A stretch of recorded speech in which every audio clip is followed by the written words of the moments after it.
We're a little early today. Oh, we're early.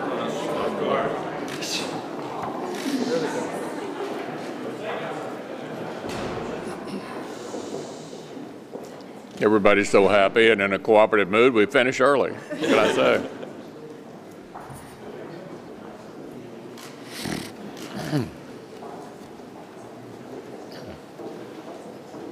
Yeah, first I want to congratulate Chairman Bob Corker, the Foreign Relations Committee, for being able to move forward with the Pompeo nomination. All of you have seen the newspapers across the country, including the Washington Post, coming out in favor of his confirmation. I think the fact that only 3 Democrats so far have indicated their support is kind of a new low. I mean, who would argue that Mike Pompeo is not totally qualified to be Secretary of State? Nevertheless, with the few Democrats who have come on board, we'll be confirming him later this week. I think it was a great choice by the President. All of our members obviously are now comfortable with the choice, and we look forward to confirming him later this week. Especially hard to reconcile are the statements that are being made by 15 Senate Democrats who voted for Director Pompeo to be Director of the Central Intelligence Agency, and in almost all those instances now they oppose his nomination to be Secretary of State, coming up with one lame excuse after another to essentially try to mask the fact that they're afraid to say no to their political base, who believe that President Trump should not get any of his team confirmed and want Democrats to oppose him at every step, no matter how much nonsense is involved. So I do want to say Senator Chris Coons, I think last night, demonstrated the kind of civility and that we don't see as much anymore. We used to here in the Senate, and I want to commend him. He certainly reserved his right to vote no on the nomination, but allowed the nomination to go forward through the Foreign Relations Committee yesterday, and I think he deserves our applause. But Director Pompeo will be confirmed, and the question is how much will partisanship on the part of some Democrats cause them to embarrass themselves by being in the strange position of voting to confirm him to the CIA, but then voting against him for Secretary of State.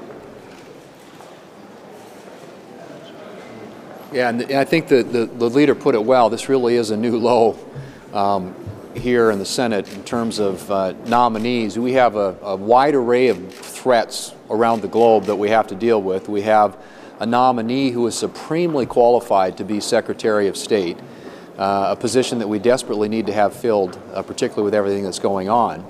And we have a long tradition in the Senate of confirming Secretary of States with big bipartisan votes. You know, Hillary Clinton in 2009, it was 94-2 coming out of the Senate. In 2013, John Kerry came out 94-3. I mean, these are overwhelmingly bipartisan in the past in terms of the tradition here in the Senate. And it's really hard, and I'm sure you guys have asked, when you ask Democrats what their reasons, the rationale are for voting no. I just don't know, I can't think of a logical reason they can come up with. So most of them are coming up with some fairly strange, bizarre explanations as to why they wouldn't want to support this very qualified nominee for this very important position in our government.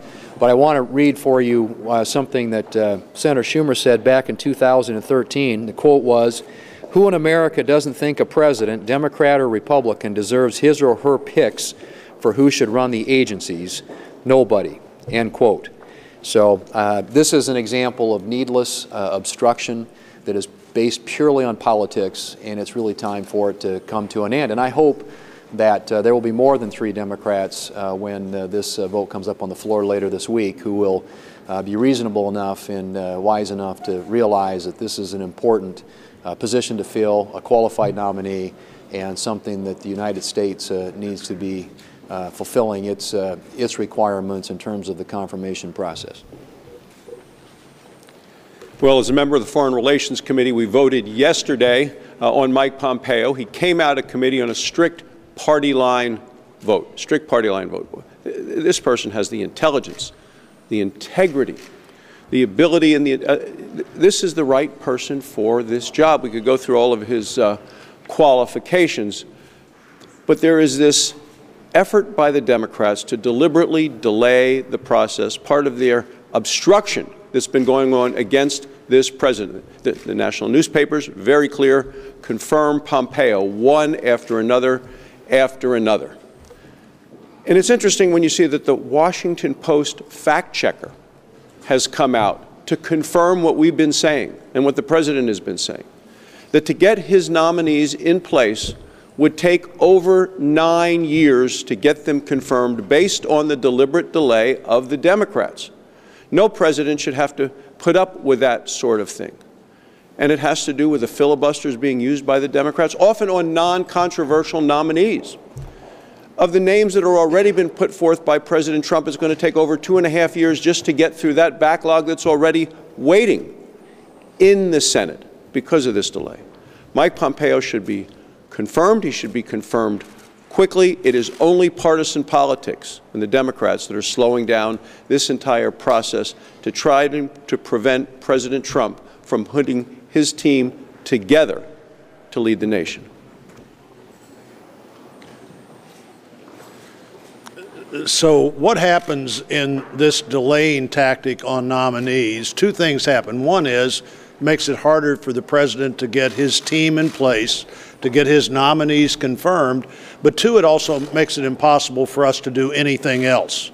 So in the first 20 hours of debate on the circuit judge that we'll vote on in a few minutes, there were 20 minutes of debate that had anything to do with the judge. And that happens over and over again, except sometimes there's zero debate for nominees, particularly judges, that then get 71, 81, 98 votes. It's an unacceptable thing to let that continue to happen. Tomorrow in the Rules Committee, we will mark up the rule that would return us to the time limits that the Congress had, that the Senate had in 2013 and 2014. 78 senators voted, many of them still here, to have those time limits that were much more reasonable. We'll mark that bill up tomorrow. I think we anticipate a largely partisan vote to get that bill out of committee, but we will get it out of committee and see what happens once that return to a standing order that would be a permanent standing order this time. But there's no reason that you should have been willing to do this in 2013 and not willing to do this in 2018. It's clear that the entire agenda of the minority is procedural sabotage. Procedural sabotage to stop every nominee, drag them out as long as they can, to obstruct at historic and unprecedented levels. Listen to some of the reasons why people decided they would vote against Mike Pompeo. It's because as CIA director, he met with the North Korean leader, but they didn't tell the committee. That's sour grapes. That's not a reason to vote against a nominee. One member's voting against the nominee who said they were concerned about the workforce at CIA, despite the fact that no fear reports no fear comments at the CIA have decreased by 40% under Mike Pompeo's leadership. One senator said that he's done everything he expected him to do at CIA and does not regret the vote that he made. But apparently that's why he's going to vote against Mike Pompeo to be Secretary of State. This is procedural sabotage. The American people deserve better. Let's move forward, confirm Mike Pompeo, and get to work on this backlog of public servants that this country needs to make their government work. Yes. Yeah. Leader McConnell. Nancy? Do you think that Ronnie Jackson should withdraw his nomination for VA Secretary? And do you think this points to a larger problem with vetting at the White House? Well, with regard to the Jackson nomination, I'm waiting to hear from both Chairman Isaacson and from the administration what they believe the way forward should be, and we'll take our cues from them. Leader McConnell. Yeah. You met with Dr. Jackson a few days ago. Were you aware at that time of some of these problems, and if so, what's your thought? Well, as I just said to Nancy, I'm going to wait and see what the president recommends and what Chairman Isaacson recommends, and that'll make clear what the appropriate way forward is. But you weren't aware at that time when you met with the How many times do you want me to say the same thing? Yeah. Can you talk about the vetting process? Is there anything different that needs to happen in the vetting process? Look, it's up to the administration to do the vetting, and I think those are the kind of questions you ought to direct to them.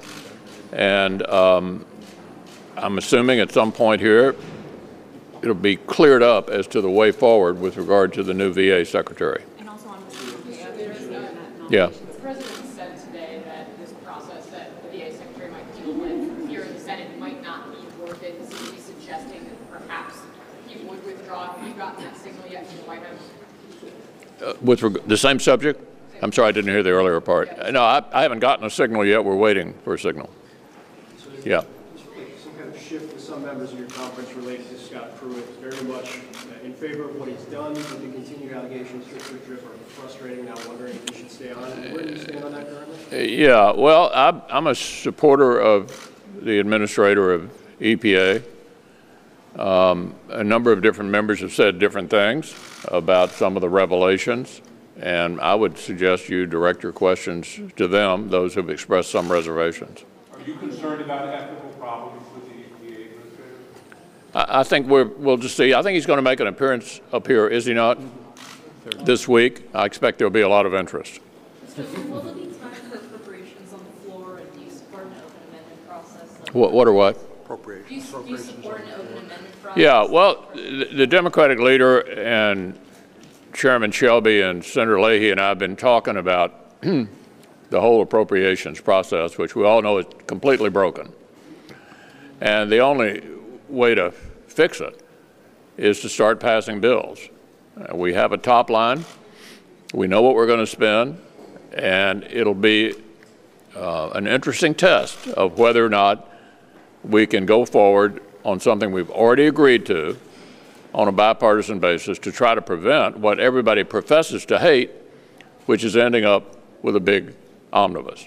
So the four of us are going to be meeting this week to talk about the way forward, and I hope we'll be able to reach an agreement to do that in a sensible and bipartisan way and process as many of these bills as we can. Everybody professes to want to do that, so we're going to have an opportunity to test whether that's in fact the case.